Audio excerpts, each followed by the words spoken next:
Supreme court হোক বা উচ্চতর কোনো বিচার ব্যবস্থা বা সরকারের কোনো উচ্চতর সংস্থা, সব ক্ষেত্রেই বিচারের প্রক্রিয়া অনেকাংশে একরকম। ঠিক যেরকম হলো নিট 2024-এর ক্ষেত্রে। নিট 2024-এ যা ঘটেছিল তার সারমর্ম হচ্ছে এই যে পরীক্ষার দিন যখন প্রশ্নপত্র বিতরণ চলছিল সেই সময় কোনো কারণে প্রশ্নপত্র বিতরণে দেরি হয় এবং তার জন্য ওই দিনই প্রশ্নপত্র বিতরণের যে সময় দেরি হয়েছিল সেই সময় পরীক্ষার্থীদের না দিয়ে নির্দিষ্ট সময়েই পরীক্ষা শেষ করে সেই সব সেন্টারের ছাত্রদের গ্রেস মার্ক দেওয়া নিয়ে দেশ জুড়ে যে আন্দোলন, প্রতিবাদ এবং সন্দেহের বাতাবরণ তৈরি হয়েছে এনটিএ ন্যাশনাল টেস্টিং এজেন্সির বিরুদ্ধে, তার কিছুটা হলেও সুরাহা হলো এবং এসএসসি 2016-র সঙ্গে কোথাও যেন এক পংক্তিতে চলে আসলো নিট 2024-এর প্রক্রিয়া। কি হলো?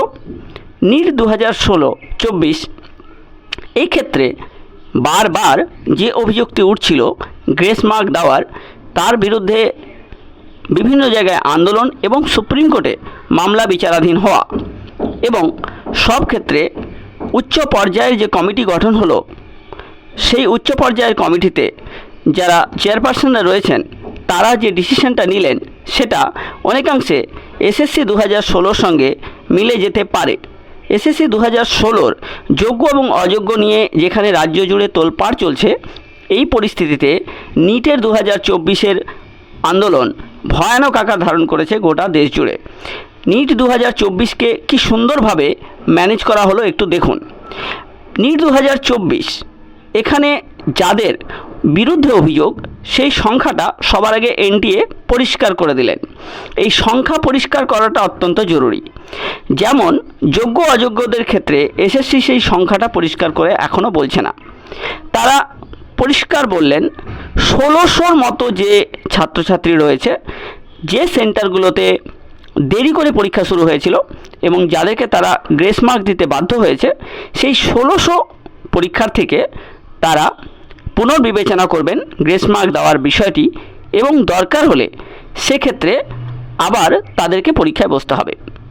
তো যদি আবার তাদেরকে পরীক্ষায় বসতে হয় সেক্ষেত্রে আবার 23.81 লক্ষ যে পরীক্ষার্থী অর্থাৎ 23,81,000 যে পরীক্ষার্থী রয়েছে তাদেরকে পুনরায় পরীক্ষায় বসার যে প্রশ্ন উঠছিল যে টোটাল নিট পরীক্ষাটাকেই বাতিল করা হোক এবং পুনরায় পরীক্ষা কন্ডাক্ট করুক এনটিএ, সেই যে আবেদন সেই আবেদন কিন্তু খারিজ হলো। তার বদলে কি করা হচ্ছে? তার বদলে এটা বলা হচ্ছে যে এই প্রক্রিয়ায় শুধুমাত্র সেই সব সেন্টারগুলো যে সেন্টারগুলোতে দেরি করে খাতা দেওয়া হয়েছিল শুধু তাদের ক্ষেত্রেই বিশেষ ব্যবস্থা নেওয়া হবে, দরকার হলে পুনরায় পরীক্ষা নেওয়া হবে। খুব সুন্দর ব্যবস্থাপনা। ঠিক একই রকম ব্যবস্থা এসএসসি 2016-র ক্ষেত্রে দেখুন কিভাবে আটকে রয়েছে। এসএসসি 2016-র ক্ষেত্রে টোটাল ছাত্রের সংখ্যা জানা যাচ্ছে না, আবার জানা যাচ্ছে না সেই জন্যই সমস্যা তৈরি হয়েছে। এক্ষেত্রে হাইকোর্ট বারবার জিজ্ঞাসা করার পরেও প্যানেল বাতিল করতে বাধ্য হয়েছে। টোটাল প্যানেল বাতিল হলো। যদি সংখ্যাটা এসএসসি বলে দিত এতজন ছাত্রছাত্রী অবৈধভাবে রিক্রুটেড হয়েছে, ভুল করে রিক্রুটেড হয়েছে, যেমনভাবে রিক্রুটেড হয়েছে তাদের ক্ষেত্রে আবার পরীক্ষায় বসতে হবে, তাহলে কিন্তু কোনো সমস্যাই হতো না, তাহলে আজকের এই দিন দেখতে হতো না।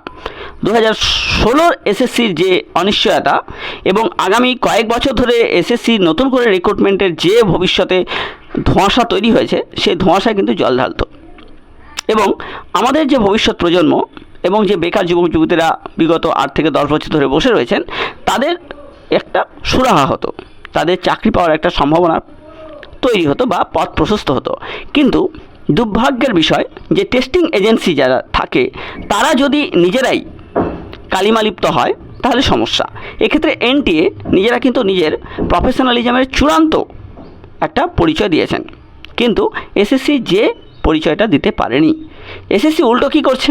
যারা আন্দোলন করছে তাদেরকে পুলিশ দিয়ে পেটানো, তাদেরকে কোনো মতে দেখা করতে না যাওয়া, কোনো রকম ক্ল্যারিফিকেশান না দেওয়া, কোন পর্যায়ে তারা রয়েছেন সেটা না জানা এবং অদান্তরে 26,000 যে চাকরি প্রার্থী রয়েছে তাদেরকে এক অন্ধকারের মধ্যে ঠেলে দেওয়াই হচ্ছে এদের কাজ।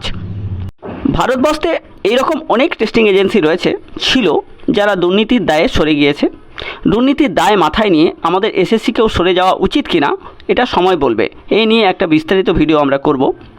তার কারণ, যেখানে সর্বোচ্চ আমাদের বিচার ব্যবস্থা হাইকোর্ট এবং তার সর্বোপরি অ্যাপেক্স কোর্ট, সুপ্রিম কোর্ট যাকে আমরা ধরি, সেই সুপ্রিম কোর্টের নির্দেশ যেখানে বারবার অমান্য করা হয়, এই ক্ষেত্রেও আপনারা লক্ষ্য করবেন ইন্টারিম রায় এবং ইন্টারিম রায়ের ক্ষেত্রে অর্ডার কিন্তু মানা হচ্ছে না।